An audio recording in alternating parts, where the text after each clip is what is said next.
cette, si je m'en abuse, 6e séance sur la question sécuritaire du Congo à l'est de la République démocratique du Congo.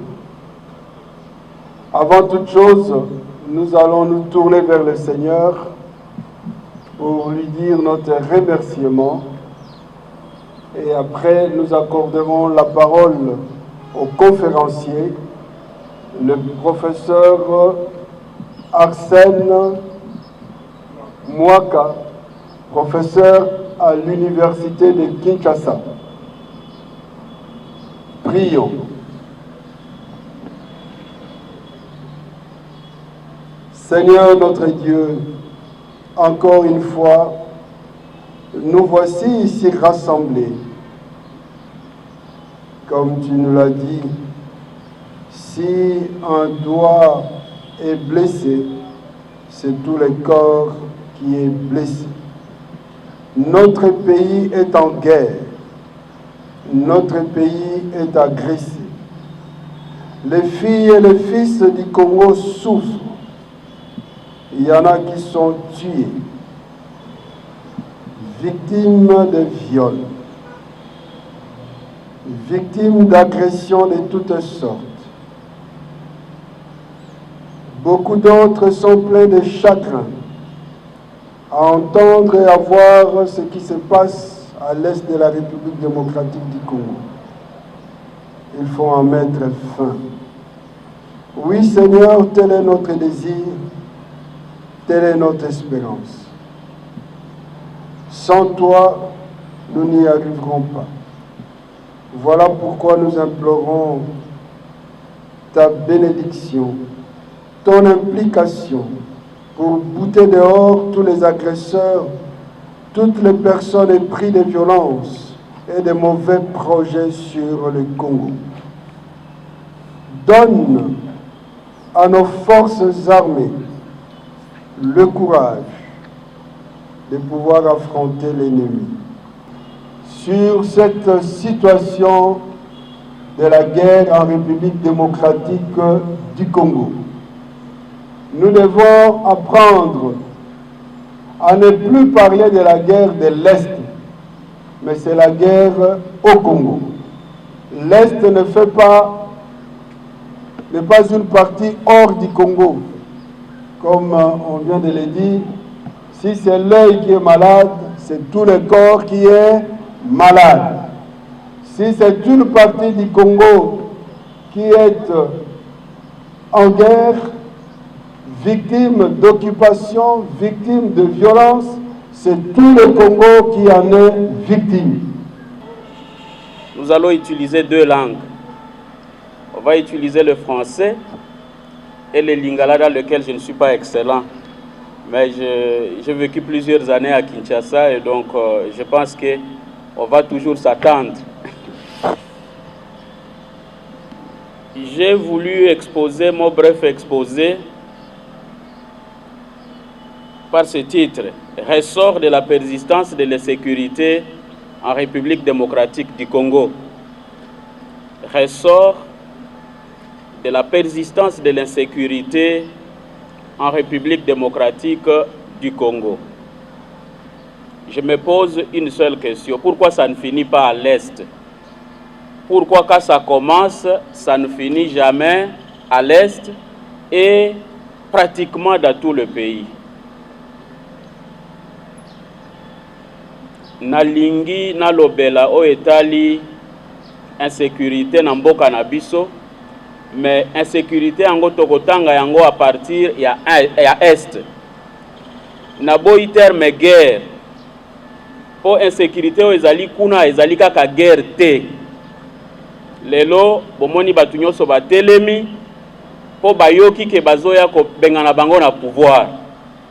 Nde gouvernement etelemi la musi mboka mobimba koloba toza na guerre.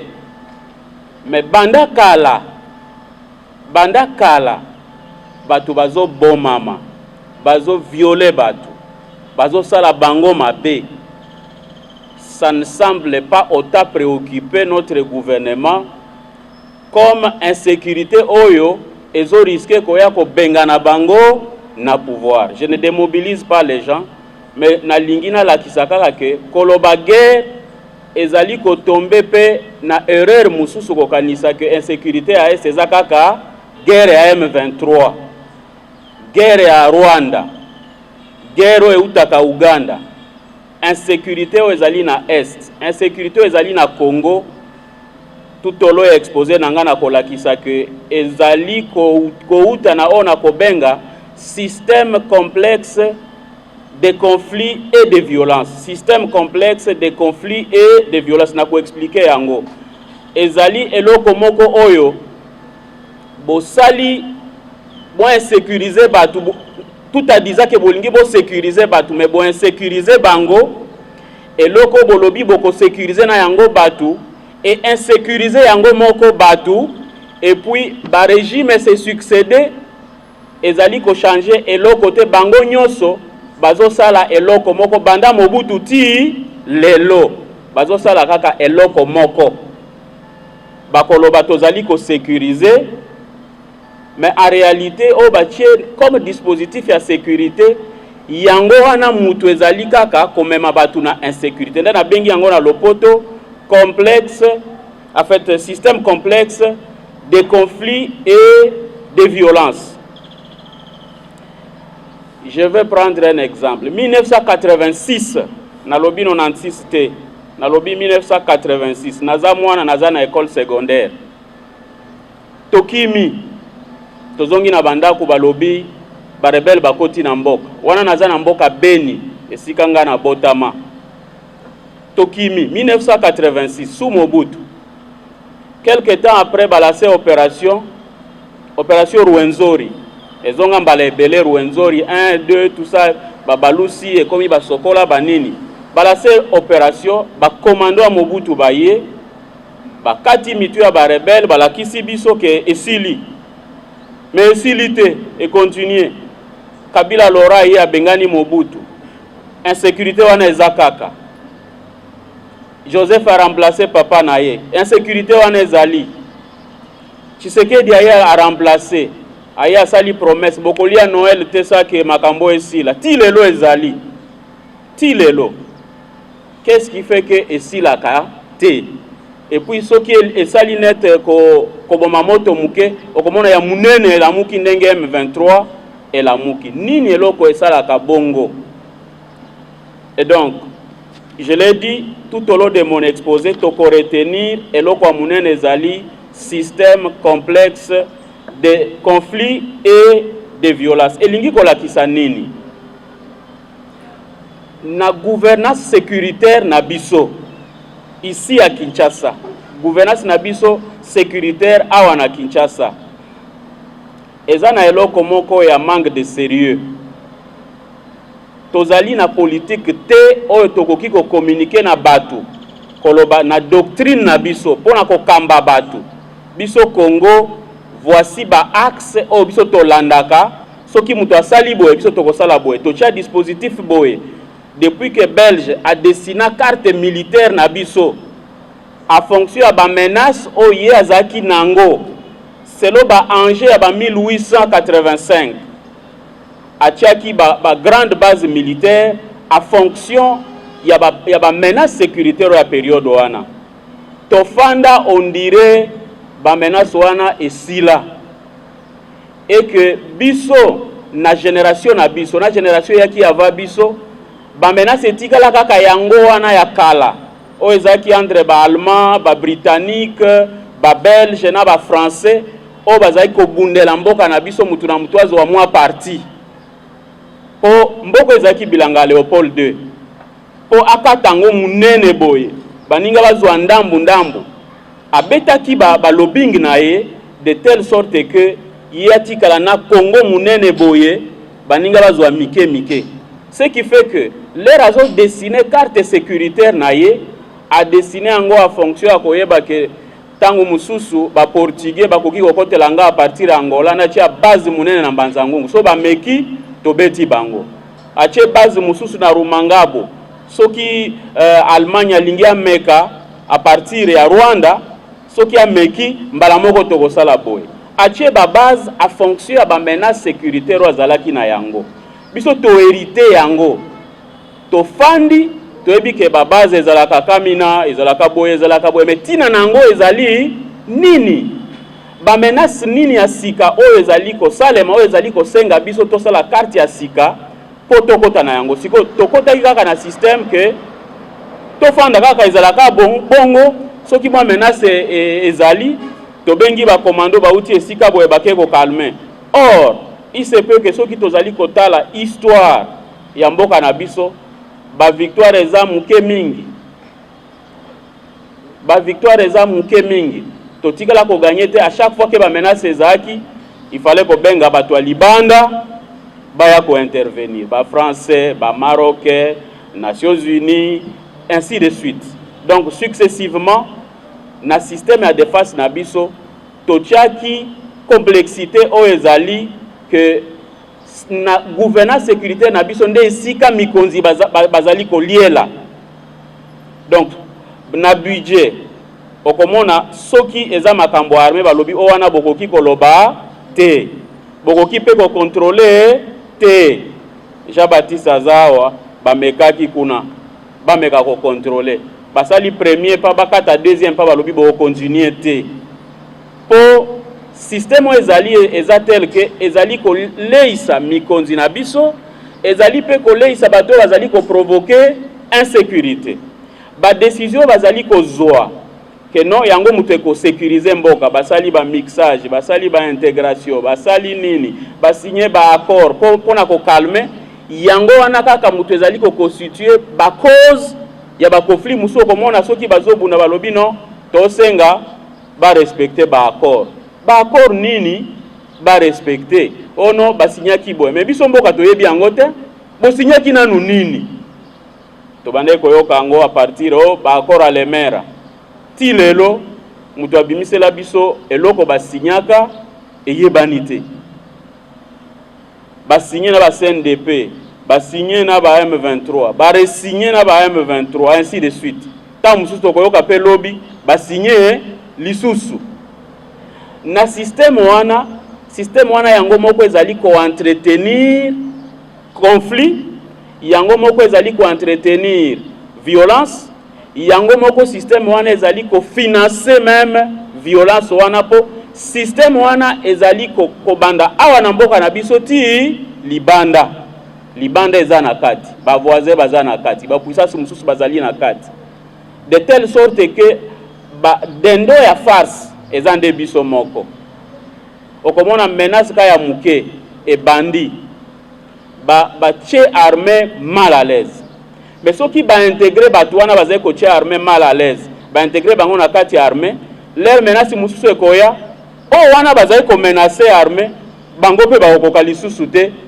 ko kende ko menacer bato ya sika eza net ba M23 lelo a supposer que ba signer que bozonga lisusu na armée soki M28 ebimi kuna okomona le même M23 so batini bango bokebunda na bango okoka o batiki manduki basali boye ti babeti biso embargo balobi soki bozo importer ba arme boye bisaka batu na libanda pona nini po ba arme na bino tozokende ko retrouver yango lisusu na banani na ba groupes armés bino bo commander boza gouvernement mais ba arme na bino ekezwama na ba ennemi siko on dirait conseil de sécurité mutu aza congolais ye mutu azoloba batoyo po ba importer ba arme faut totalaka tozwaka ba numéro ya ba arme bazali ko importer pona nini totonga politique moko o ezali ko procéder comme un système ezali eloko moko oyo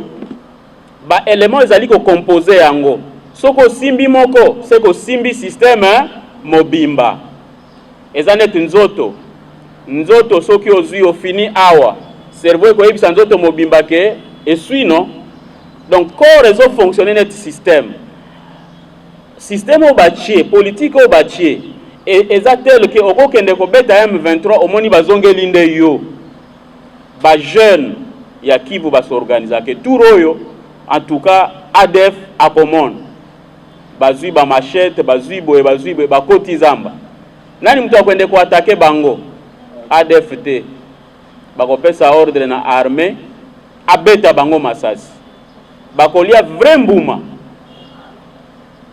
pona nini toza na système guerre soki ezali kosalema violence soki ezali kosalema eleisaka bato eza na bato bazali kosala mbongo na violence oyo ezali kuna soki esili bakozala mpiaka soki esili bakotonga bandako te baza ba élément ya système de telle sorte que muto batie akende ko détruire ennemi ye wana muto azali kosala nini azali ko protéger yango bozali ko se rappeler période moko boyokaki ke mutu moko ya MONUSCO soki indien soki nani azoloba no kunda no job soki kunda za te musala ezali te kosila donc ye pe batindi ye balobi aya ko sécuriser population mais à ko sécuriser ti limite moko boye il faut pas ko sili ça pose ko sili si moi ba dollar esali nini eli moins ce qui fait que ceux qui ennemi azo attaquer mboka nous avons expérimenté ça plusieurs fois ceux qui ennemi azali ko attaquer bako beta masasi wapi likolo bako bengana ye na Nord Kivu bato Nord Kivu balobaka ba bengana ka net ba bengana ka ba éléphant o ezalaka na parc national po mbala na mbala ba éléphant ba bimaka na parc national et pekisami ko boma bango yo mutoza na arme okobeta ka likolo oboma bango te bazonga lisusu na parc mukolo musu pela kosala nini bakoya lisusu baye ba BBC bilanga batu ba bomi batu ba éléphant ngo lisusu po baza protéger osali nini obengani batikali kaka wana. Voilà résumé ya insécurité tozali na yango ezali complexe c'est-à-dire on comprendre yango no kité yango nde oyokaka bakongole mingi bazotuna me nini eza kuna nini penza ba mususu kutu alobi bonga na kebunda na ke kuna lero komi kuna mutu akobare onzela mutu aza supposé ko comprendre yo ye moko mutu abare onzela soki ozui ennemi omoni eke ye wana j'ai assisté à ça plusieurs fois baibisi bango ke baza quelque part babatami wana toutes les fois qu'on attaque les gens toutes les fois to comment par rapport à minene nazaki pe député avant Baja Baptiste tozaki na président na assemblée awa toutes les fois qu'on attaque bako prévenir soki o meki ka koloba ke baza awa balobi le kaliboso kende kola kisabiso le kaliboso pona nini baza na système eza système o ezali ko gouverner biso système wana eza tel que ezala ADF ezala M23 ezala o ba soki tugiraneo na Sud Kivu ezala ba mai soki malaika ezala o ba violation ezali entre ba pygmée na ba bantu na niveau ya Nord Katanga ezala na niveau ya Kodeko na Ituri ezala ba groupe nini nyonso ezali ko procéder de la même manière système wana ezali tel que yo armée ozawa to loba net na période ya Mobutu oza militaire balobi rôle na yo ezali ko sécuriser mboka ennemi akoti yo ZUF de l'ero lekisi liboso période wana po ba exphase bazali ko détailler ba kimi balobi bon batu na bino baye bino moko bo s'occuper na bango alors FDLR akomeka kosala ba bomi ezamboka na yepe asali nini ti Brazzaville batambola makolo ko uta Kisangani bakati city Brazzaville Cameroun mingi bazana Brazza mingi bazana Cameroun bango bazolanda bango balobi baye kosala bilanga réalité bazoya ko empêcher bango baso organiser na ngambo ao donc ce n'est pas par hasard que Rwanda uta musika ayaka na bilanga na avion na Brazza ezali hasard te ezali ko procéder kaka na système wana po Rwanda za na kati Uganda zali na kati Tanzania zali na kati chacun joue son rôle ezala Burundi ezala nini chacun joue son rôle de telle sorte que pona ko casser système wana na koloba oyo esengeli na suka na ko proposer moi eloko moko oyo ezali ko procéder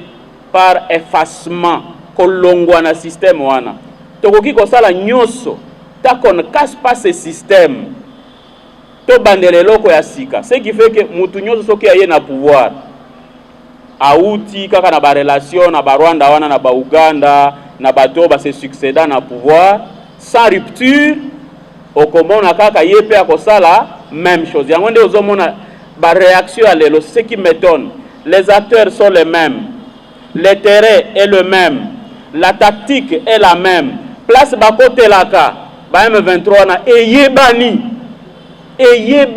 les mêmes endroits, les mêmes paroles. Bisope réaction, même réaction. Tozo changer le côté et l'autre ya sika. Otozali kosala ya sika ezalité. Comment passons-nous qu'avec les mêmes actes tokozo résultats différents? Il ne faut pas être un grand analyste pour oloba d'avance que toke lisusu na nini na échec oyo koswa biso makasi, puisque ce sont les mêmes acteurs qui nous reviennent avec la même tactique, avec le même discours, avec dénonciation qu'on dénonçait Rwanda. Mais depuis Mobutu, Garazaki étudia leur Afdel et Salemaki. C'était la même chose. Tout dénoncer Rwanda, on dit comprendre les bisotés. Mais nous ne savons pas toucher là où il faut toucher. Parce que dénonciation, ils allient bien. Pour convaincre, diplomatie, ainsi de suite. Mais la guerre, c'est quoi? Parce que tout le monde dit le Congo a le devoir de se défendre. Bon, moi, na moko ya 3 ans, azo beta yo ozo kende kofunda kaka abetinga lisusu bopekisa ye abetinga lisusu bopekisa ye abetinga balobi mais ya solo penza abeti yo, mais défends-toi. Osala nini ozipie mbatati ozipie vrai mbata po roi babeja si alobi o se défendre, premier ministre babeja alobi o se défendre, Amérique alobi baza préoccupé vraiment ba monique on dirait. Bon, communauté internationale mobimbe lobby, il faut qu'on se défendre. Si yo mutu ako se défendre au salinine, ozo continuer ka koloba abetinga lisusu. Boye bise ya bima. Est-ce que na guerre ba bisa mutu abima? Boye no toza na embargo ya wapi? Congo eza na embargo te. Na sala ki conférence moko na Unikin, baninga nanga ba professeur bazolo bomoni balinga biso te. Babesi biso lisusu embargo na bi embargo wana eza depuis 2008 eza embargo contre ba groupe armé.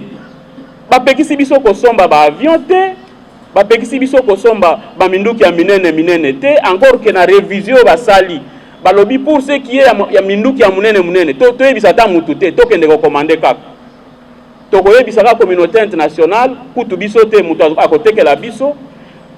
Mutu akoyebisa bango communauté internationale babiloko wana ebandaka alokomona munduki yango oyo masasi nango yango bakesomba contraire depuis Mobutu ti lelo babiloko yango ezosalema batindi osomba drone militaire yo kesomba ya kofotografier batu na mariage.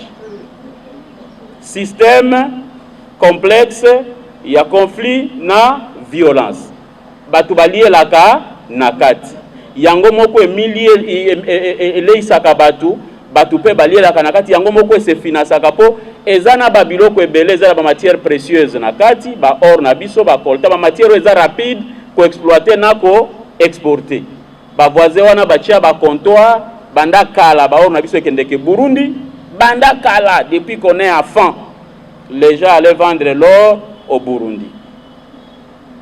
Uganda matisi économie na ye maye le président économiste yepe achie or ezokota Uganda Kagame alobite na kotika la te ngai pe po babenga biso wajinga na français ezali idiot bolole ezala Uganda ezala Rwanda babenga biso ba bolole. Vice président ya Kenya azaki na campagne électorale na ye ayebisi bandeko na ye bochanga président nga na kosala bino ndenge ya produisaka ba miliki na kosala bo produire miliki ebele tozana ba bolole na biso ba matisaka ba pantalon na kobina wapi na Congo. Kenya pe ba bitoza ba bolole.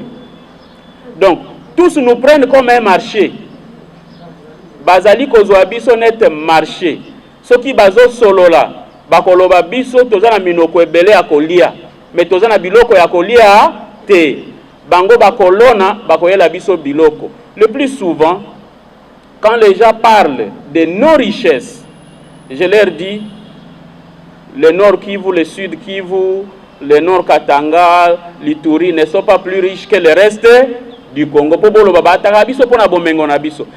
Aujourd'hui, ces gens-là changent. Leur biso tozana discours à Kolobake, bazoya copier Bomengo, c'est vrai à partie, mais ayez bana communauté internationale mobile, ba komi kozana ba difficulté, ba changer.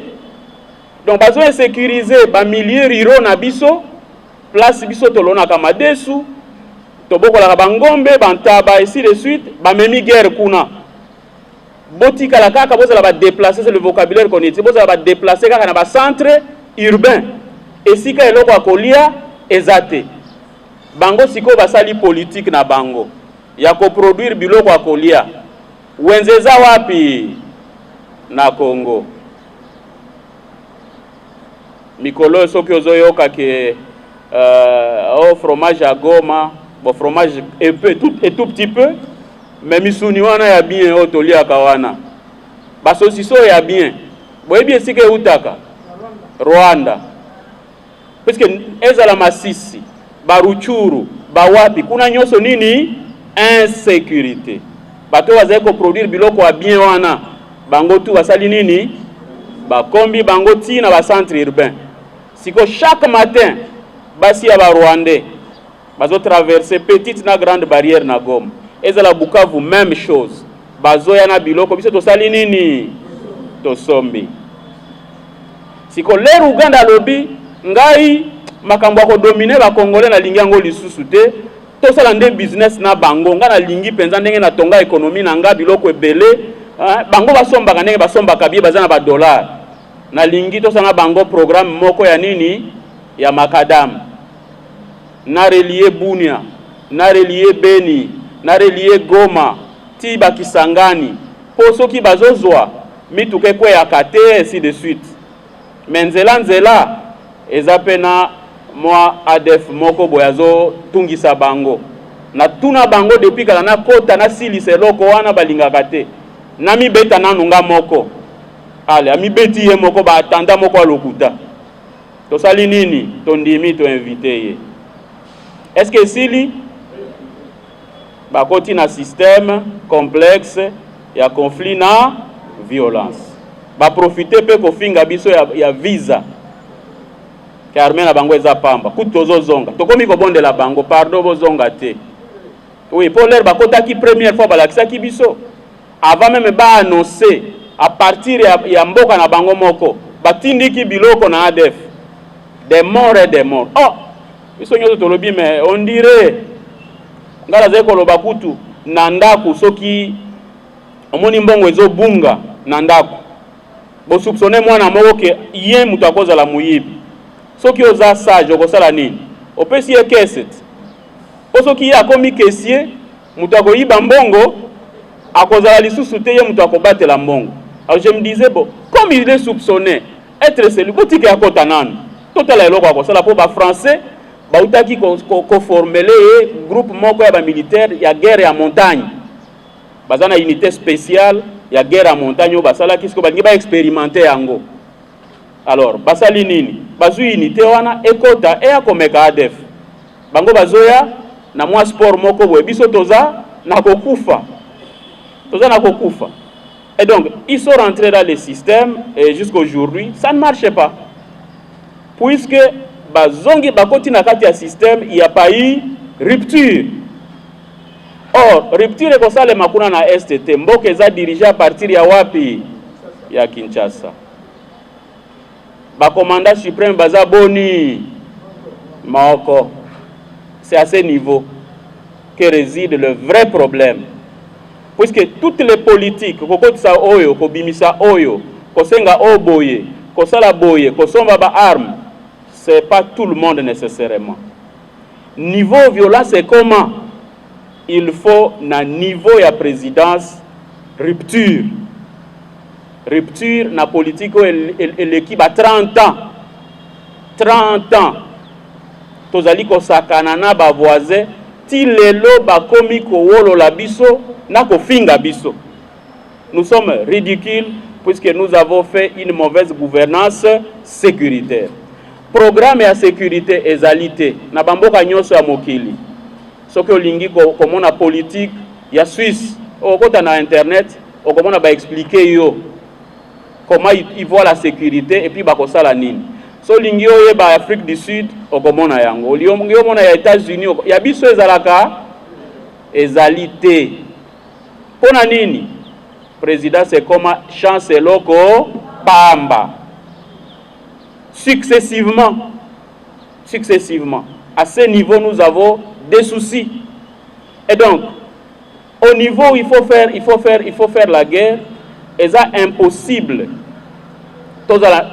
Très fort, ce qui politique est ali faible, puisque guerre est ali continuité ya politique. Il faut armer na biso et ça la boye. Ce qui politique est malamouté, à d'autres termes, ce qui politique est athée. Ce qui est la politique, il y a sécurité. Si tu veux gagner la guerre, tu dois utiliser méthode nini.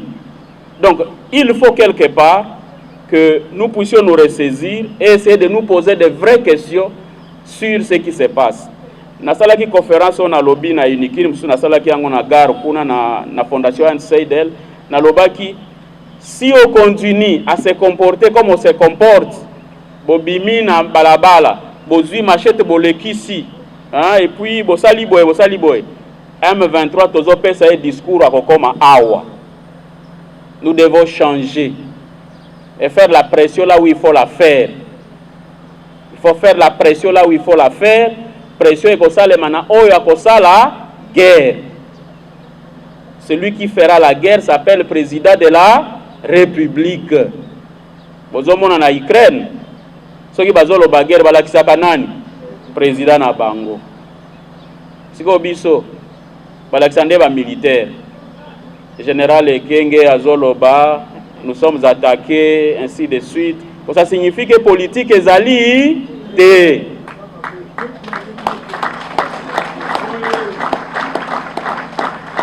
Il n'y a pas de politique. On est rentré dans le système complexe. Il y a insécurité dans le Bango Kutuboy. Et ce système complexe, il faut que les politiciens se placent au centre de la politique de la guerre. Au centre. À communiquer clairement ce qui a lingini. Net lelo. Ce qui ne konanga mouya ya zoleka. Azolo bandenga lobaka bien, net sango net ngaya lobaka bien. Bon, si la politique na biso ezani, to sala nini? Que nous ne céderons pas un centimètre du pays. Mais si comment? Comment? To sali nini? Oyo kolongola bango na mwa mboka moko ya muke. Mwa groupe moko ya muke. To bandi kolela ke bakoti 500 vraiment. 500. Hein? To na ba preuve yangoyo. Oh, mais to beta bangoko? Est-ce que c'est impossible? Pendant longtemps, notre politique sécuritaire a consisté à affaiblir l'armée. Politique ndezaki, armée nabiso éthique à la kaka faible. Nous avions des militaires aussi. Boyoka Kanagoma, Baja Baptiste Oyo, Baza kuna na militaire moko colonel na général moko boye bayoka na kikaka. Boyoka ke bamususu bakangaka ba téléphone. Ba bisi bango bokanga ba téléphone bo beta bango. Ba beta kati. Ba beta ka 2012-2013 batikala kokota te. Batikala kokota te. L'air tozaki na campagne. Président Zaïko Lobanini, président Fayula Zoloba. Soki bo pesinga pouvoir. Nazozo akako kolona memi yango wapi? Na est. Eke fanda kuna po manduki oyo ezawa net ba objet ya musée toyoka pe lokito na yango. Tokosomba minduki to bombi tokosomba esko mukolo nini minduki wana tokoyoka pe lokito na yango. Tozali na système complexe ya conflit na violence tozali kaka koro point tozoro point ezana verset moko na Bible na lingaka ngo mingi ezana Romain, je pense que c'est Romain 1er ezali version ezali koloba bato nzambe atika bango ou bien bato o batika les gens qui sont abandonnés de Dieu batambola kana mutu nde ekomi makolo ekomi mutu. quand je regarde notre politique, je dis, mais nous sommes abandonnés de Dieu. Nous avons abandonné Dieu, et peut abandonner biso. Tokomi mayele belé, mayele ango tindi biso, mutu ezala, makolo ezala, tozo raisonner na makolo. Parce que n'importe quel inculte, oyaza mayele te, ce qui a kotala boye problème, oyazali na est, à comprendre que, mais comment likamwango batunyo so basala kanini, bakotaka na kati. Armée na biso eza infiltré. Est-ce que kozwa ba élément oyo baza infiltré, c'est difficile. Ko sélectionner groupe ya bato to kozeli kozala na confiance na bango, est-ce que c'est difficile? Période ya kalamenda zai koloba ke non, bato wana bazo sala bazali ko sala guerre asymétrique. Guerre asymétrique, ba vocabulaire minene. Siko ngana lobby na yebisa mbala moko na parlement. Siko biso toko sala pe asymétrique te contre bango. Bango ka nde basalaka asymétrique contre biso to sala guerre classique. Toko sala pe asymétrique te. Nous étions avec l'honorable, en fait le général Baouma. Batindaka mission moko na ya parlement. À l'issue de cette mission, on avait arrêté mon ami Nzangi. Bakangaka iye. Po batindaka biso tokende kosala mission moko boye kokoma kuna ye lera moni pero nazaki na majorité ya Kabila. Lera moni ndenge makambo ezali aleki na radio. Bon marché contre ye. Bon marché contre ye. Soki mutu azolinga armée bunda te po tozaki na général Baouma lobby. Voici ce que nous faisons. Batu wana ba débordaka. Musala na bango soki froza awa. Biso tozawa bango bazakuna. Bako déborder ba 30 minutes liboso na biso babandi ko tirer. Bayebi ke biso tolingi vi mingi, tosala nini? Tokimi. Alobi alors, nayebisa ki ba soda bokolala na bino. Bokotika ba vide ba chargeur na bango. L'air bako vide na kopesa consigne bo beta bango. Pe ba beta ki bango sérieusement, unité spéciale ya Kagame ya tindaka ono ya ba M23 wana. Ba beta ki yango sérieusement, c'est le général Baouma lui-même qui nous racontait. Siko nzangi atuna ki siko bozo zela nini bokende ko beta bango wana bino pe bo déborder. Alobi to déborda ki mais commandant suprême aibisa ki biso to sala défensive biso tozali ko sala offensive te to zela kaka ba attaquer biso. Ndeko na ngai aseresiza ki abengi ka ba journaliste wana kalobi bon marché contre ye. Azobo ya kopesa ordre po armée eza prête. Bana Goma basangisi milangi ya mai ya milangi. Basangisi bakwanga, basangisi biloko ebele, bamemeli armée na front. Général akisi biso ayebi tala biloko ebele toza nango. Population azana biso, mariage penza. Mais awa eloko ezangi kaka ezali nini? Ordre to beta. Ordre to beta. On dirait babanga kaye que soki ba pesi ordre ako parce que si moi j'étais chef on allait seulement kotika ba fronyonso tolandi na noana et puis soki ba komi na frontière tolandi bango kuna epa na bango esika bazali lere ba kotuna ngai zongisa batuna na bité apesa ngai ba aventurier wana soki apesi te nazo koma na capitale. Vous pouvez vous imaginer, vous suivez le discours de lui-même Kagame, de ces généraux bazali koloba guerre tokosala ngo na Rwanda wate bango bazana mboka munene tokende ko bunda epa na bango so to bundia weza on direct tozobuna na salon télévision ko panzana bakite ko bukana tokomema guerre epai na bango epa banani babolole bajinga na Swahili boye bango boye kola yango ne babenga biso wajinga na Kinyarwanda balobaka bichuchu. Bichuchu c'est l'ombre. Toza batute mais toza ombre à mutu. Vous pouvez vous imaginer. Toza ba bichuchu, nous sommes l'ombre des hommes. Ata azam minene na ba biceps ko banga ye te. Soki ata okonda net Kagame okobeta bango. Toteko so na président lobby oyo tiaka na mutu yango mutu ebundelaka yo. Soki oza gaya mais ozo banga petit moko adimia ko sala nini agobeta yo. Mindset oyo chaka na mutu eta ya mutu na yo soko cheke tozo kebet tokobeta banda kala na bane 92 Mobutu azwaka bato 7 l'air kaka bakagame wana bazobanda bakende ko bet ko gunda na frontière nani ya Uganda baboma chef ya FD ya nani ya APR kala ya FPR kala Fred Rwigema baboma ye bazaki en difficulté mais malheureusement tozaki période wana na transition toganga que dictateur a exporté dictature ti libanda to menacé je me souviens encore le journal Le Lima et comment et lobby qui paiera les familles de militaires au bakufi na fro ya Rwanda toke sala kuna nini nzokande lecture en avance koyeba ke o ezo banda kuna na Rwanda ekosuka wapi et pas biso. Ceux qui ont la politique font ça. Ceux qui n'ont pas de politique bakoze là-bas attaquer kaka bango basala nini défensive. Nakoki koloba makambo ya est na ya mboka na biso pendant une journée. Nakosilisa te. Mais nalingaki kaka na poko oyo lelo bo retenir que esi la kana est te o ezali ko entretenir ba conflit, o ezali ko entretenir ba violence. Ezali pe ko financer conflit, ezali ko financer violence, eza en place, yango mutu remplace sa politique na biso ya ko se défendre de telle sorte que so bitumbe e bandi e okoma ka net léopard olobi na kotala te tozo risquer lisusu ko sala nini ko perdre. Ce qui est bandi olobi mon Dieu, on va encore être humilié. Pona nini? Une politique qui consiste à affaiblir notre état au sommet.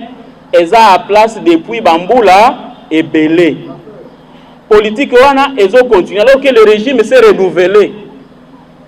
Mon alimité à côté de cette fois-là, toyebi quartier na bango azane grandi.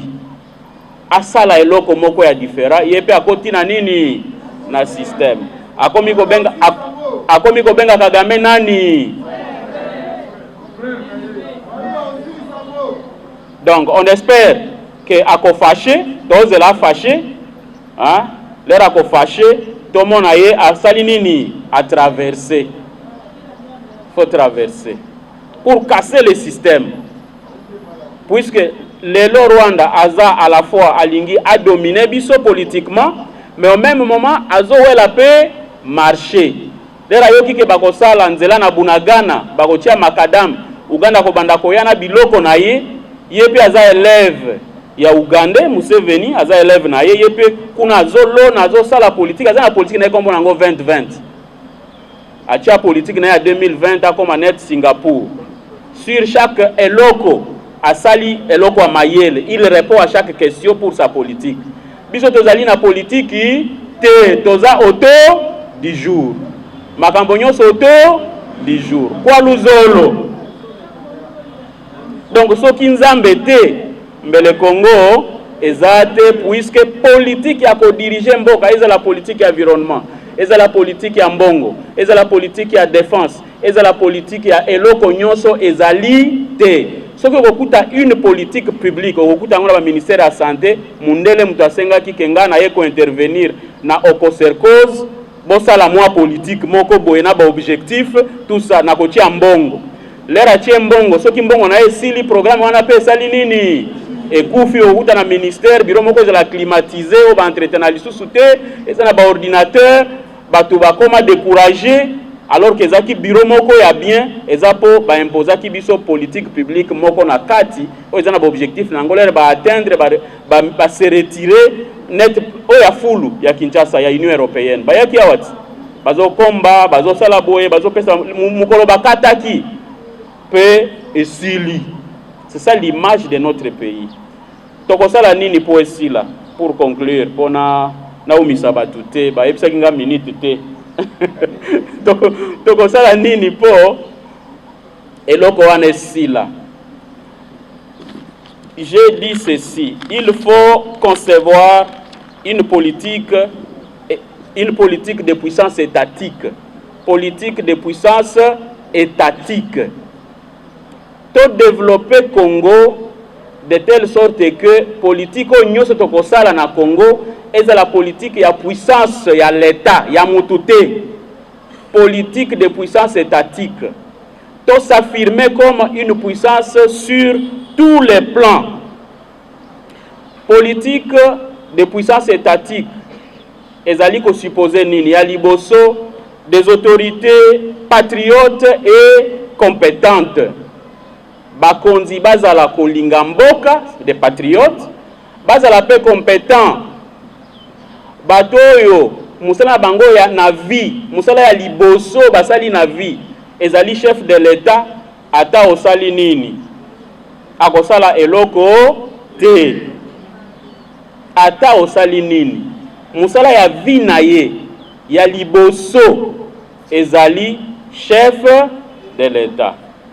Ata osali nini. Atikala kozala chef de quartier te, atikala kozala chef de classe te, atikala kozala ata chef de famille ba mususu bazaki ba chef de famille te. Bible ezali koloba ava ko responsabiliser mutu azala ancien diacre évêque azala nanu mobali o azali ko gérer ndaku na ye kitoko de telle sorte que les azo gérer batu 6 na famille na ye akokoka pe ko gérer batu 100 na église batu 1000. Le Congo est le seul pays où pour devenir chef de l'État, la première des choses, la première condition, kotanga ebelete. Binotu obotanga. Bozo remplir condition ya koboya kozala président de la République. Soki bayebi ki atangaka na IEC, atangaka pe na ISP Gombe, atanga soki adresse yebani, okotika la kozala président te. C'est le seul pays au monde, parce que les autres pays, déjà à l'indépendance, bazwa ba meilleur fils na bango. Bazwa ba meilleur fils na bango nde bachie ba président de la Tanzanie. Ba uti kozana président moko le meilleur de l'Afrique. Joseph Pombe Magufuli. Ba banda na mutu moko mbona Nyerere. Azaki professeur. À concevoir babiloko na ye, à former, à sali, moko amoni ke esimbi penza te ndenge na lingaki. Na 1985 a ABC bana mboka lobi na kokite. Bo pona na ba jeune oyo ba mususu baya komeka pe. Ba poni kaka batu wa mayele, batu wa mayele, batu wa mayele. Et pas biso na kolobango. Quand j'avais appris que maintenant face à face on avait Fayulu et Shadari. Ngana ebaki bongo. Pour musuto ebaki bangote. Je me suis dit bon, le président Fayulu a beaucoup travaillé à l'international, partout, ainsi de suite. Il a fait preuve, il a entrepris, ainsi de suite. Shadari a étudié à Lubumbashi, adresse Yebani, et puis il était de l'UDPS, Maniema, et puis a commis PPRD, gouverneur, ainsi de suite. Peut-être totalement. Mais par miracle, je ne continue pas.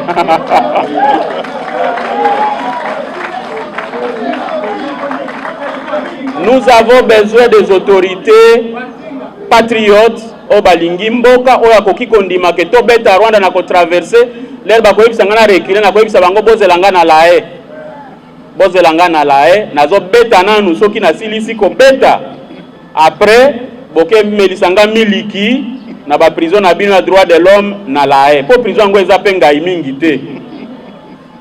Ondimi présidence, ndima pe okende komela miliki na Hollande, mboka miliki.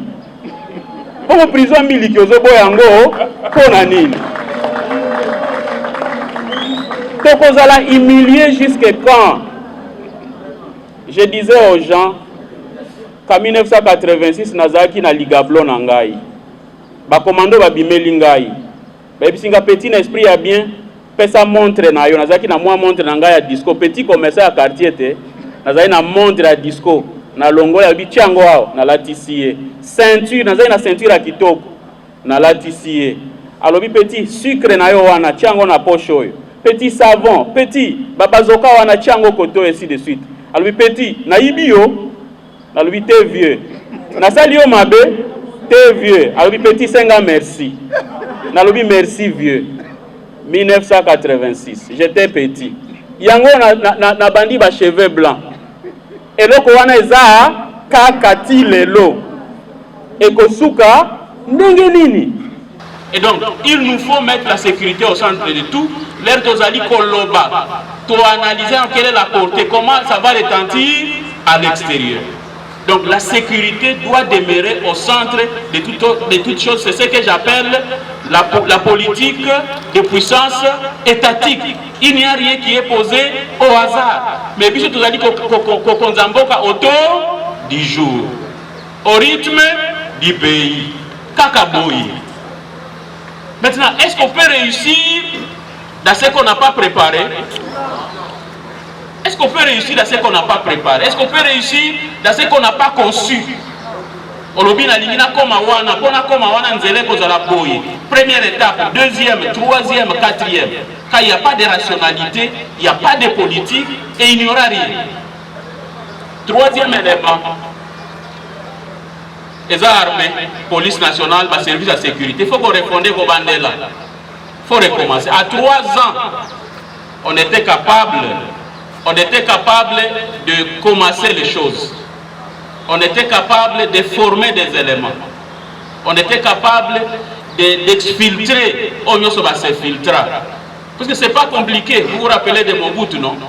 Azo une grande partie armée atia bango pembe na ba 7 ans so atia pembe na baza ba patriote na sala moi eloko na ngai atia azo la ka DSP na garde civile.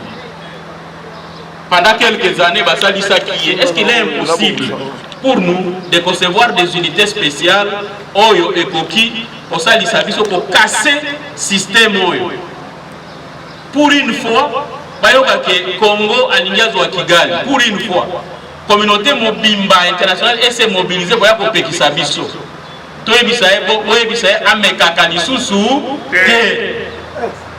Est-ce que c'est impossible? Donc il nous faut refonder, il faut recommencer pratiquement à zéro, exfiltrer les éléments qui sont dedans. Il y a beaucoup de moyens de le faire. Quatrième élément, gestion des ressources naturelles na biso. Gestion des ressources naturelles. Il faut qu'on revoie Yango. Nous devons revoir. Il y a un voisin à moi qui disait chaque fois que Silou Zaï Koloba, Silou m'appelait en boca. Il y a Zaï Koloba, Congo m'appelait en boca et c'est moi banani Yabapaya. Na code de Nini, dans le monde entier. Bakoloba que ceux qui ont utilisé Libano pour investir, bako exonérer na ba impôt, beaucoup ba impoté pendant 5 ans. Mais yo Congolais, ceux qui ont ligné au banda commerce na yo, le même jour 20 services et koya ofuta wana kaka. Et la code minier, et ça dit qu'on peut ça ba avantage na bateau ba benga ka bango banani investisseur. Na yo ka ki mutu moko alobaki na suka manda na ye akosala ba millionnaire. Nous sommes dans la 4e année. J'espère qu'il y a déjà un certain nombre de millionnaires. Donc, chers frères, discours à cause de la millionnaire et Salemine en Afrique. Le premier pays qui a fait ça, c'est l'Éthiopie. Ils ont décidé, ils ont décidé que nous allons faire des millionnaires. Et aujourd'hui, c'est parmi les tout premiers pays en nombre de millionnaires. Et Zalika au lobby. Bon, mutumoko a décidé à fournir kaba bana ba école. O comme millionnaire. Mutumoko a fournir kaba papier na l'état, ça li ka bénéfice normal. O comme millionnaire. Donc pas question de demander aux étrangers au na banque, au sengi crédit, au importer ba conteneur ba papier, l'état sombi, ba pesio ya yo, tu deviens millionnaire. Donc c'est pas compliqué. Pour ça, il ne faut même pas être un génie na économie. Kopesa kaka marché na ba congolais et ko salisa bango mais soki bazo sala ba makambo na bango ya ba millionnaire wana boyoka ka bazota ba ko libanais oh moi j'ai pas volé au nom de Dieu ainsi de suite mais batou moko volé. Enfin, il faut repenser les relations avec les voisins. Repenser les relations avec les voisins. Politique ya puissance étatique et ça politique tozali ko repenser relation na ba voisins. Nos voisins nous prennent maintenant pour un marché qu'ils vont se disputer. Kalamingite bokoyoka bitumba andre bango bazoya ko wela biso. Bazo wela biso ngamu tunakokota na bunagana yote ngamu tunazotia goudron yote bokoyoka komba andre bango. Siko biso bango bazui biso net marché biso tozui bango net banani. quelle réponse ceux qui nous gouvernent donnent. Quand ils nous prennent comme un marché, net batouté comme un marché. Donc s'il faut qu'on bêta, s'il faut tuer, boma, ce qui les intéresse c'est quoi? Bomengo. Et nous les regardons comme qui? Donc on peut continuer la liste pour dire il faut peut-être qu'on repense politique de puissance à terme et environnement. Partout. Est-ce que ceux qui te lobby, nous devenons la puissance verte, la première puissance verte du monde? Tolona banzete, tosala boye, tolona ba fleur, ainsi de suite. Et ça peut-être. Et nous devenons une puissance verte au monde. Baebi que Congo, vraiment, bon, tokati toloni, ainsi de suite. Est-ce que ça ne peut pas être aussi facile? Nous pouvons dire tourisme. Quand les gens vont dans le tourisme au Rwanda, bakenena bilanga madesu. Baketa la bagori lango et ute pas abisso. Quand lango pendant 1 heure, tu payes $200. Au lieu de gori lango te. Au lieu yango te me kota la kaka. Pendant 1 heure, au fouti $200. Bazoko tsambongo. Bisso, tolo bailo kote alors que eza bagori et uta et pas abisso. Qu'est-ce que nous faisons de notre politique du tourisme? Ainsi de suite. On peut allonger la liste pour décrire ce que nous appelons la politique de puissance. Il faudrait, même dans les regroupements régionaux, qu'on adhère au Afrique de l'Est, qu'on adhère au Sud. Ils sont tous dans le centre, mais ils sont dans le Sud. Et quand on y va, si est-ce que nous, on ne peut pas structurer un regroupement régional? Ils sont tous dans la Moutou, net Nigeria, dans la Moutou, dans l'Ouest. Net Afrique du Sud aza mutu na C, net Kenya zo telema na Est sika biso tozo kende na mulongo. Vous ne serez jamais la queue, vous serez toujours la tête. Biso tolobi, nous serons toujours la queue et jamais la tête. Je vous remercie. Tolandio na bokebi mingi pe monani neti ke yo otiki biso na posa. Mais nous sommes très intéressés dans quelques solutions proposées. La première solution est de concevoir une politique de puissance étatique. Et au lobby qu'il faut normalement, pour cela suppose le patriotisme et puis compétence. Bon, nalingaki na bakisa. Peut-être que nga mutu na moni yango muke. Mais nalingaki na bakisa po na mutuna na nga o eza ya mibale. C'est-à-dire que na moni que en dehors ya patriotisme, na compétence yo proposé, il faut mutu azala na ba capacité et puis ko bakisa disponibilité. Parce que l'impression que nous avons, c'est comme si tout le terme de jouissance pour sa disponibilité.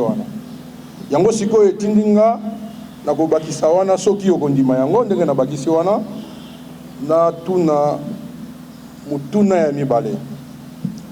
O na politique tozo sala ezana bandeko oyo ebele epe batongo baze ebele o bamona ke politique eza lokuta. Soka le biyo za muta politique.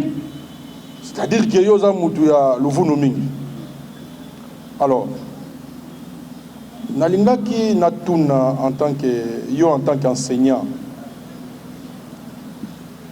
politique nini yo occupé kopé sa biso pour que toluka moyen que biso peut ça la système ya malamu. Au système yo présentant eza système ya mabe. Donc ce côté yango oye baté porte za pe fenêtre za wana. Okomo baluka kaka na kati. Politique nini yo ko pesa biso pour que tout ça la système ya malamu na batu oyo baza na ba capacité, ba compétence, disponibilité, patriotisme. Pour que toti kapé loko oyo ya chance loko pamba. Ndengo lobi ke tozotambola mutu na sema kolo likolo na kisasa biso to lobaka mboka ezotambola na bulu yeke. Voilà mutuna vraiment oyo ezalaki capital pour ngai. Le patriotisme, la compétence, puisque je sais que vous parlez à différents moments, à différents auditoires, est-ce qu'on n'ajouterait pas aussi, parce que moi je trouve que c'est très capital, la légitimité. À part ce que le professeur a dit, Maître Moussa a ajouté, je me suis posé la question suivante. Je la pose au professeur. Ne pensez-vous pas que la RD Congo, pour réussir à pacifier l'ensemble du pays et faire asseoir la sécurité tout autour des frontières.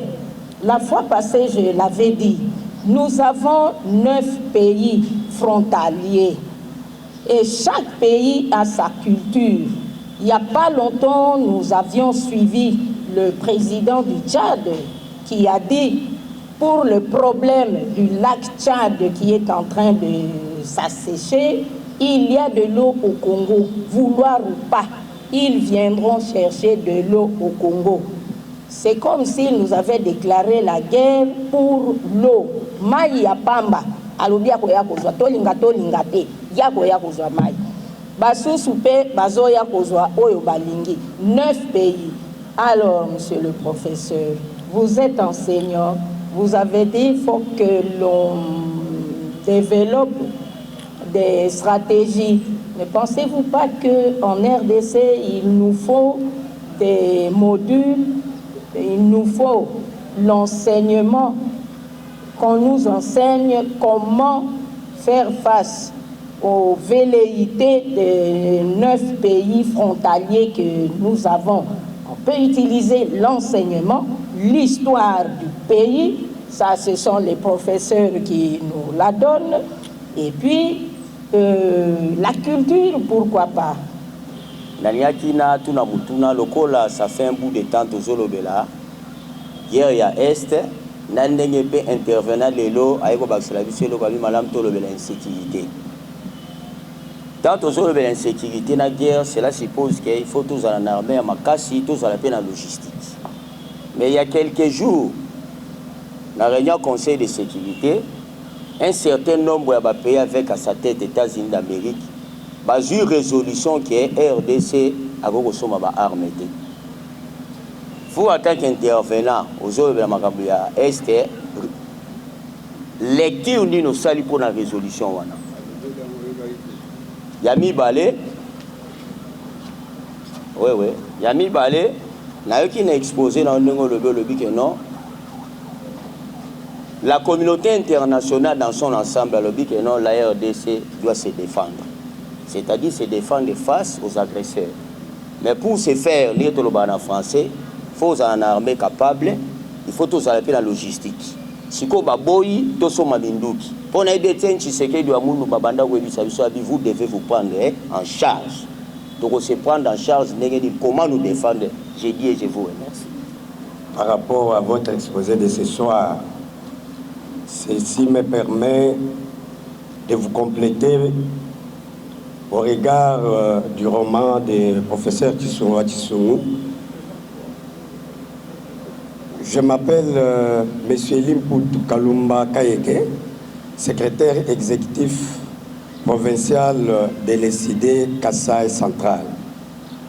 Je vous ai remercié. J'étais en train de schématiser que, après avoir lu l'ouvrage du professeur José Tsongo Tsongo, Le mal du Congo, il souligne que les Congolais doivent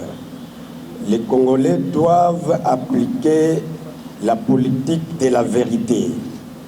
À quoi consiste la politique de la vérité?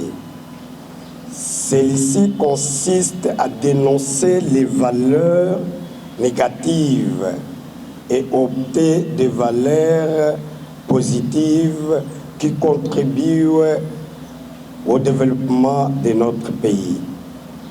C'est ainsi que je profite de cette occasion, Monsieur le professeur, pour vous poser la question selon laquelle quels sont les mécanismes pouvons-nous appliquer pour faire face pour faire face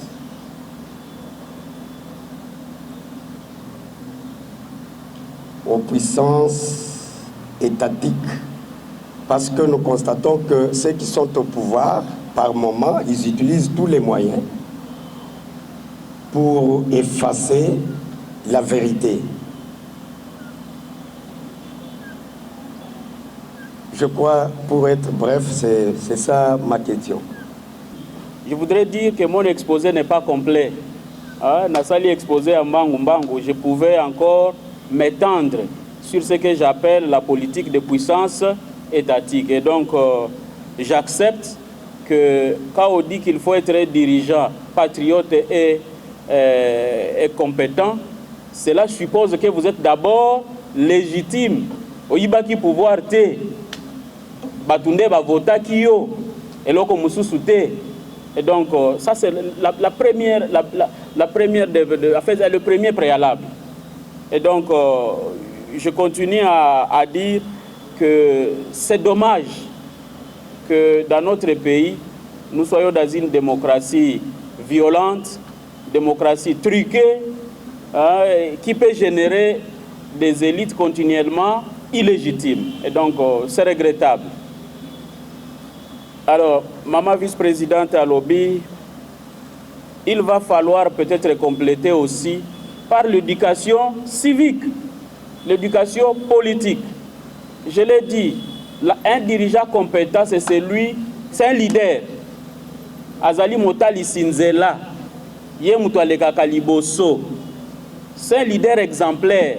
Azali Kolakisabatuke, Naturo yo contre Rwanda, baninga nanga basala kiboy, nakosala boete. Basala kiboy, nakosala boete. Turo bisonyo sotozo kende à droite. Mais aussi que ceux qui ont bandit kolobisa, bateau il faut pas beta manduki, ndeba lobaka. Yo mutu il faut loba ozo loba eloko te. Engagement citoyen kozala en désordre. To kozala en désordre, to commettre ma faute. Pour yo zali kopé sa direction te. Bon, je ne sais pas si parfois ces gens sont entourés pour dire il faut vêtir étoffe et combattant. Bon, si on continue à sap na banini alors que moninga na une Ukraine alati babiloko ya kobunda. Et donc il y a quand même ça ne va pas. Et donc sur ce plan là, on a besoin de voir la guerre venir. Mutualati alobi bon, tokomi na guerre, mais on ne sait pas. On ne sait pas, ba griffe nezo bima banini et ainsi de suite. Bon. Alors, ndekonanga lobi bauti kozwa mokano ke biso toki kosomba arme te na lingi kolongola yango na mutu na bino po Kabila Joseph Mutuacha yango na mutu ya batu que le Congo est sous embargo. Ministre moko ayaka wana huis clos na parlement bandi koloba makambo a huis clos na lekaka na ABC il y a très longtemps na lekaka na ABC. Vous voyez comment on est dirigé par des incompétents.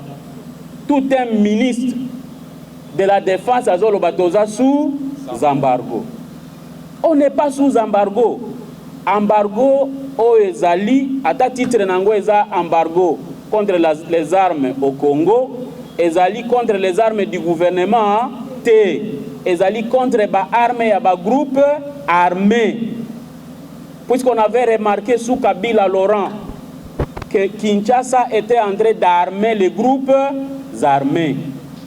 Tosombi manduki awa ya armé, bake ba pesi yango na ba groupe armé. L'air bazo contrôle ce que bazo akaminduki wapi.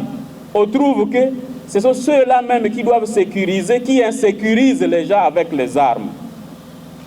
C'est des supplétifs. Beaucoup d'armées africaines font ça. Bazo koka makambute, bakosala ba milice, okoyoka ba anti-balaka, anti-boye. Gouvernement mutuazo armé bango basalisa ye. C'est comme ça qu'on avait fait l'embargo dans un premier temps contre le Congo, après ba lever yango, ba tie yango siko contre ba groupe armé. O ba uti ko renouveler awa lobby awa. Ezali contre ba groupe armé. Kutu na résolution na to évoluer. Ba lobby il faut to signaler ceux qui to sombi ba minduki ya mike. les armes de petit calibre, yango nde toko signaler. Mais ya minene, turoyo, to signaler yango te, to somba ndenge, to lingi. Donc, bakosa binote, depuis Joseph Kabila, bakosa galer bazo échoué na guerre, bazali kolobao, biso bapekisi biso kosomba, manduki. Babandi ko détourner mbongo, babandi ko détourner. Nous ne sommes pas sous embargo. Mutunyo so azali awa ayeba yango. Leur bakoyebisa bino na cité que non moni vraiment l'extérieur est contre nous tomitala nanu biso moko mabe moko ezali nandaku ava tokende ko bongisa libanda to bongisa nanu na kati. Nous avons l'autorisation d'acheter les armes les plus sophistiquées qui peuvent finir cette affaire à quelques minutes. Bapakati mbangu bakimi, balobi RDC komi moto. S'il y a quelque chose que je peux vous demander avec l'autorisation du président, c'est de dire tout ça la pression basomba manduki. Tout ça la pression. Bapekisa mi kosomba manduki te batika ko détourner ba millions. Bazo ba millions wana basomba manduki. Donc, je crois avoir répondu. Nous devons nous défendre. Bapekisi biso ko se défendre te bazolo banatina. To se défendre, nous sommes autorisés. Bapekisi biso te. Donc, défendons-nous et faisons pression pour que le pays soit défendu. Dernière intervention. Notre ami parle de Tshiswaka qui parle du mal du Congo. Et il estime qu'il faut que nous puissions dénoncer les mal puisque les dirigeants eux-mêmes n'osent pas. C'est vrai, l'opinion publique joue beaucoup dans une démocratie. Même dans une dictature, l'opinion publique joue beaucoup. Soki tolamu ki biso nyonso tolobi likambo moko likambo waneko salema. Je me rappelle quand on était ici au Palais du Peuple, la population s'était levée pour dire pas de glissement. Pas de glissement. Mais le régime tombait, non? Kengo mutalo akalma ki walobi toyoki bino. Toyoki bino, article wana tolongoli yango. Mais ça chauffait, eux-mêmes commençaient à chercher par où ils vont fuir. Il n'y avait pas d'armes, il y avait seulement la population. Et donc, je soutiens, bien sûr avec vous, que le premier mécanisme le plus important, bien sûr, c'est la conscientisation de la population. Si nous avons une population exigeante, bakosakanana bisote, mais d'autres éléments complètent. Merci beaucoup. Parce que notre pays est un État des Nations Unies. Mais nous sommes devenus les sacrifiés. La communauté internationale ne s'intéresse pas vraiment de tout ce qui se passe au Congo. Ce n'est pas aussi un problème de culture. Et surtout que notre peuple adopte toujours toutes sortes de cultures, tout ce qu'ils apprennent ailleurs, au lieu de se contenter de nos réalités ici sur terrain. C'est pourquoi nous allons dire que, avant d'arriver à toutes ces solutions, nous devons former d'abord notre population et que le peuple aussi doit changer de mentalité. Le peuple doit changer sa façon de voir les choses. De deux, que dire des patriotes congolais qui connaissent les systèmes et qui les défendent s'ils sont en dehors du pouvoir. Mais arrivés au pouvoir, ils adhèrent dans le système et ils continuent à faire les mêmes pratiques. Quand on est dans le combat de la dignité, Dieu est derrière parce que Dieu ordonne que vous devez vous mettre devant et je suis derrière. Bozako se rappeler la histoire de Moïse. Moïse azalaki na maboko liboso Nikolo et le peuple azalaki liboso azalaki na bitumba. Et je vais étayer ça sur un verset. Il dit, pour l'amour de Sion, je ne me tairai point. Isaïe 61, 1. Ça, c'est le patriotisme. Pour la compétence, il vient dans Ecclésiaste 2, 26. Il dit, à l'homme qui lui est agréable, Dieu donne 1, la sagesse, 2, la science, 3, la joie. la sagesse, le Congo a besoin des hommes de lumière qui montrent le chemin. Donc, au bateau, il y a tout dedans. Et Dieu dit, je donne la science. Il dit, il faut des académiciens, des grands ingénieurs, des grands médecins, des savants. C'est Dieu, Moutalobiamou. Et il dit, 1, 3, je donne la joie. Quand vous avez 1, 2, 3, vous avez la joie. Le peuple est dans la joie. Mais dans la partie B, il dit ceci, aux pécheurs, je donne le souci de recueillir et d'amasser, mais afin de donner à celui qui est agréable à Dieu. Donc, bato ba yibaka mongo ya l'État, bakotika ngo nanzela, bananzambe, bakolokota yango. Donc, voilà un peu quand on parle de patriotisme et de compétences. Deuxième point, Nanye Koloba, je voulais parler d'un personnage en Afrique, John Pombe Magufuli, le président tanzanien qui venait de mourir. Mutuana, c'était un docteur en chimie, mais pendant tout son mandat, Abima Namboka Naye, une fois, en Afrique, dans une conférence d'Afrique, jamais à Kenya en Europe, jamais à Kenya en Asie, jamais à Kenya aux États-Unis. Mais il a construit son pays. Le bulldozer. Donc, ce qui comptait, c'est le peuple tanzanien. Et Mutuana, batikala komona na télévision bana na yete, to mwasi na yete. Po balakisa mwasi na yini bamona kawa bana na ye bandeko na ye. C'était sacré, le pouvoir ezaki sacré. Et là, comme ça, tout le monde nengi to fandi awa, chacun na biso azali na arme. Arme wana, ozana ngona maboko na yo. Le président élu a fait une adresse, le contenu est solide. Mais le pouvoir a sali en sorte que même biso tozali awa, na yebite, ce que biso moko totangi yango. C'est un investissement énorme, papier oyo. En principe, il faut tango même 100 fois poids au pénétrer contenu nango. Ce qui yo nengi to fandi awa. Olobi non, pour l'amour de la RDC, pour l'amour de la nation, na kosala sans photocopier, na ko distribuer yango partout. Oyo eleki toutes les matinées politiques. Eloko oyo eleki nyosu. Ningi tozali na parti mutu nyosu na carte na ye.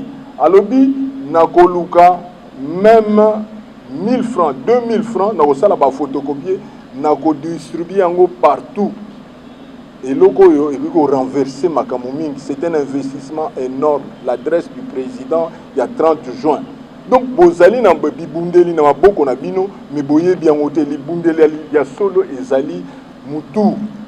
Voilà ma contribution.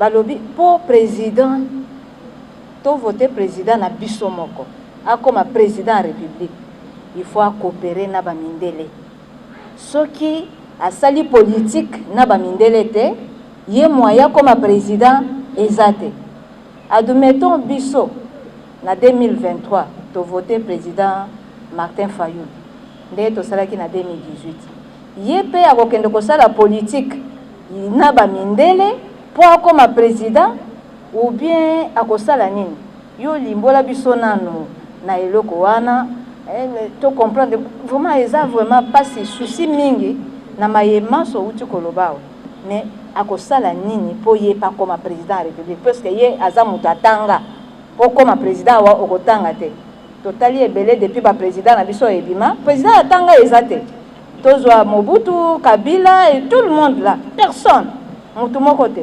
sikoyo na Martin Fayulu atanga ebele est-ce que comme président olobini nalandi vraiment na boké binyonso l'exposé oyo saliawa liboso na biso en tout cas vraiment efongoli biso miso mais question na ngazali boy koyoka yo na exposé na yo otikali ko sala nullement mention ya ba puissance occidentaux to pe ba multinationaux l'influence na guerre ya Est. Soki bazalaka na kati rôle na bango bajouaka pour la guerre wana ezalaka nini, influence nini oyo baportaka na sima ya bagroupe wana nyonso tu. Batu nyonso bazali awa bayebi réalité. Président Martin Fayulu azaki élu bavoa ebele nga naza mwana Beni bamonaka ya kozwa 150%. Bapekisa bato ya Beni bo voter te, bapekisa bato ya Butembo bo voter te, bamoni bavoa eza ebele nyonso eza pona ye. Donc c'est une réalité connue. Je passe aux prochaines élections. Nous devons nous battre. On doit se battre pour Azala élu pour casser le sort qui semble peser sur le Congo, qui ne sera jamais dirigé par quelqu'un qui est capable. Et donc, nous sommes tapés par la tête. Il y a un acier parlementaire, quand on était encore enfant, il s'appelait Kalegamir. Il disait toujours que les poissons pourris par la tête. Le mal du Congo, c'est d'abord au sommet. C'est là qu'il faut d'abord corriger. Et pour que ce soit corrigé, on a besoin de la base. C'est la base qui doit changer. Maintenant, il y a un ami qui venait de dire, bon, c'est Maman Georgine. J'ai dit, Moutounyo Soatanga, Amilongola déjà, comme on a un président. Je voulais vous provoquer. Je suis content qu'elle se soit fâchée. Pourquoi ça doit être toujours comme ça? Il faut qu'à un moment, nous puissions nous lever pour que ce cycle de médiocrité puisse s'arrêter. J'utilise le mot médiocrité, ce n'est pas moi, ça a été sanctifié par Feu Cardinal. J'avais un leader à moi qui disait souvent que la classe politique congolaise est d'une médiocrité patente. Il aimait beaucoup le dire qu'on est trop médiocre au sommet. Et donc, nous devons tout faire pour que cette médiocrité quitte le sommet. Vous n'avez qu'à essayer de vérifier partout où les choses ont pu marcher en Afrique. Au Tala, Bamboka Nyonso Afrique est démarré qui? Ça a démarré avec des présidents qui sont comment? Na oya suka ndekonanga uti kotanga John Pombo Magufuli. Azana CV, enseignant, docteur, en chimie, professeur, et puis gestionnaire des entreprises privées, ensuite député plusieurs fois, enfin ministre, meilleur ministre, finalement meilleur président. Il n'y a rien au hasard. Si tu veux devenir quelque chose de grand, tu dois t'entraîner. Il n'y a pas de génération spontanée. Nous devons nous battre pour que, de tout le temps, les gens qui veulent essayer tout sur nous, pour qu'on a cravate à Ekoli na biso, qu'on a ta chemise, à Ekoli kalera zo diriger biso, qu'on a ta pantalon, nanini, nyonso kaka, ba stagiaire, ça ne va pas, ils nous perdent le temps. Nous avons besoin des gens qui ont déjà expérimenté leur politique ailleurs, à commis à Salika, vous. Mbalamoko a bandi. Dès le premier jour, à la kisi résultat. Une semaine après 6 bilans. 100 jours, et comme makambo à théâtre, il y a un procès. Mais quand le résultat, on a kisi que j'ai changé les choses. Donc on a besoin des gens qui sont prêts à pouvoir diriger. Alors, Maman Lobby Congo est un pays sacrifié. Communauté internationale est sacrifiée, Bisso. Vous avez vu mon approche et je crois que les derniers intervenants étaient perspicaces. Mais n'y a autant de communauté internationale. N'y a autant de mingi. Vous savez, les Congolais, on est spécialistes depuis Mobutu. Quand on dirige mal et que ça va mal, nous accusons toujours qui? Les autres. Les autres. Nous accusons toujours les autres pour justifier nos incompétences quand ça ne va pas. Je ne veux pas sanctifier la communauté internationale. Tout ce que je sais, c'est que dans la communauté internationale, il n'y a pas des amis. Il y a des intérêts. Nous devons nous battre pour structurer nos intérêts dans cette communauté internationale. Mutuakoyo ke la biso mawa azali te. Mutu na mutu akobunda oya ye ba considérer. So ba nyati yo pe nyati 10 fois. Comme ça, on te respecte. On ne dira pas que tu es l'ombre de l'homme qui chouchou. On ne dira pas que tu es qui chouchou, mais tu es un homme. Et donc, nous devons nous structurer. C'est à dessein. Mais je ne veux pas dire ici que la communauté internationale n'a pas joué un mauvais rôle. Je ne veux pas dire ça. Je ne veux pas dire ici que le multinational ne fout rien. Mais les acteurs qui permettent, qui font le matelas, la matela ya makambo mabeza la na aéroport na Congo, c'est d'abord les dirigeants congolais. Chaque fois qu'il y a un conflit, ils ne le terminent jamais. Jamais. Ceux qui sont autochtones, Babundi, na Banyamulenge, bakokende kozwa solution définitive. Je prends un exemple. La Tanzanie, quand ils avaient vu qu'il y avait trop de rwandophones qui entraient chez eux, beaucoup trop, dans les années déjà 60, 70, Bakoti est belé. Et ils ne savaient plus rien contrôler. Nyerere a dit, recensez-moi tous ces gens. Posez la question à ceux qui veulent devenir Tanzaniens. Baza banani. Bosa la baliste, bozwa ba empreinte na bango ainsi de suite. Et puis, banda lelo, ceux qui batouana baye, bango touapi na camp. S'il y a la paix chez eux, ils rentrent chez eux. Donc, il a déjà terminé cette affaire. Vous n'attendrez pas que Tanzaniens, bien même parmi eux, il y a des Hutus et des Tutsis tanzaniens. 800 000 personnes, ils avaient accepté d'intégrer. Pour Basuki Salikamwango, nous, on se radicalise, on commence des batailles inutiles, et à chaque fois que la bataille commence, ils deviennent chefs d'état-major de notre pays. Deuxième guerre, ils deviennent vice-président. Et Tikalika Kabako Manani, président. Puisque nous faisons des mauvaises politiques. Donc si nous continuons à faire la même chose, ils viendront ici, il nous faut un peu d'intelligence pour pouvoir dire, mais qu'est-ce qu'il y a? Dit, mais je réfléchis par les pieds, il faut désormais que je réfléchisse par la tête comme tout le monde. Donc c'est à cet appel que je voulais faire et j'ai insisté sur nous-mêmes pour dire, Mboka na biso ezali d'abord biso moko. Les autres, on va adapter nos choses à fonction, il y a Obiso moko totongi qui nous fait respecter. Mais de l'extérieur, quand quelqu'un roule chez nous, est-ce qu'il nous respecte? Est-ce qu'on peut nous respecter? Est-ce qu'on peut dire que ce pays-là est dirigé à ne voir que la circulation? Donc il y a beaucoup de choses qui laissent à désirer. Alors, Dieu est derrière son peuple. Le peuple passe devant. Oui, Dieu nous a créés à son image. Il nous a créés à son image. S'il est créateur, l'homme est aussi créateur. Donc c'est à nous de nous assumer. Et Dieu dit, il fera selon notre foi. Jésus, quand il faisait des miracles, il disait qu'il te soit fait selon ta foi. Alors, c'est à nous de décider ce que doit être notre pays et nous engager. Maman Georgine Nassine à répondre. Les derniers aussi, j'ai déjà répondu. Les puissances extérieures ont beaucoup de choses dans ce qui se passe. Mais je n'aime pas trop insister sur leur rôle. C'est vrai qu'ils structurent des choses de telle sorte que l'extérieur a commis commissionnaire naïe pour créer des ordres et pas abisso à exploiter anarchiquement la richesse nabisso. Mais c'est lui qui va prendre les richesses là dans le trou.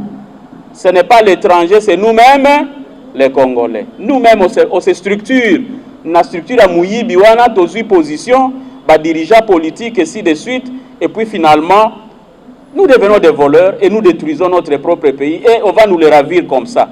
Maintenant, Maman Georgine Atouni. Donc ça signifie que le président Martin Mokolo président va installer, il n'y a pas mindela la politique à la Bango. Je voudrais dire que le Congo n'est pas n'importe quel pays. Ezali mabele à Bakoko Nabiso. Mais Batubasala Mbokango eza banani mindele, n'ayons pas la honte de le dire. C'est eux qui ont structuré moi Mounene Wana et ainsi de suite. De telle sorte que pour les diriger, c'est un point d'équilibre entre intérêt nationaux et intérêt extérieur. C'est à nous de voir maintenant quelle part nous devons tirer. Puisque nous voulons être puissants, ce n'est pas tout de suite tu entres au pouvoir et tout de suite Makambonyo s'est changé net miracle Babobomayo. Pas tout de suite. Il y a moyen de structurer une intelligence, c'est là où j'insiste sur l'intelligence. Il y a moyen de structurer une intelligence de telle sorte que le moment venu, nous ferons ce que j'appelle plus ou moins la rupture. Rupture telle que on ne peut pas nous dicter les choses de l'extérieur, mais c'est de l'intérieur. Mais tu vas faire la rupture, tu n'as même pas de lance-pierre pour te protéger. Est-ce que c'est normal? Donc nous devons être capables de structurer une politique qui nous rend incapables. Et vous avez vu les Mugabe et les autres. On voulait le tuer, mais il est mort de sa propre maladie. Kabila même l'a enlevé du pouvoir, mais il est mort avec ses idées jusqu'au bout. Il y a beaucoup de pays qui donnent l'insomnie à l'Occident. Mais c'est puisqu'ils se sont structurés d'abord sur le plan sécuritaire. Et donc, c'est la base de tout. C'est pourquoi on insiste là-dessus. Et j'ai refusé de parler de guerre, puisque nous pensons que la sécurité qui est dans notre pays, c'est seulement la guerre qui éclate à partir de l'étranger. Non. Circuler dans nos quartiers, dans le quartier de l'Est par exemple, il y a des endroits où on te dit kuna na okotate, policier te dit kuna na okotate, ba mettre batoizo konza kuna. Mais tant que dans la capitale, il y a des endroits où on ne peut pas se sentir en sécurité. Et on entretient les choses comme ça. Tu arrêtes un Koulouna, c'est le policier qui les libère directement. Bah, continue un système. Allez à Makala. Allez à Makala. C'est un système d'insécurité qui est entretenu de telle sorte que les agents de sécurité s'alimentent dans cette insécurité-là. Ce Koulouna ici, va regretter. Va regretter, va coller les sous qui côté. Donc, cassons ce système et la clé de tout, je crois que c'est le dernier qui a dit, la clé de tout, c'est amener au pouvoir un président qui ne doit rien au Rwanda, qui ne doit rien à l'Ouganda, qui ne doit rien aux voisins et qui va venir faire une politique intelligente congolaise. Merci beaucoup. Avec SID. Avec SID. C'est encore possible, c'est encore possible, c'est encore possible.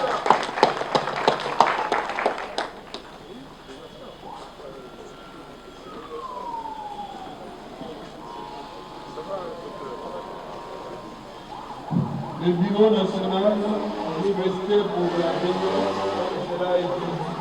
Tous les membres du bureau national, nous venons au secrétariat pour la réunion.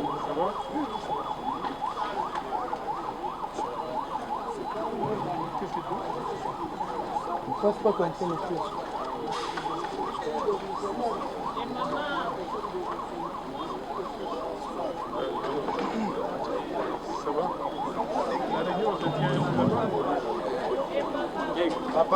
Chacha Congo, Koli Kambo,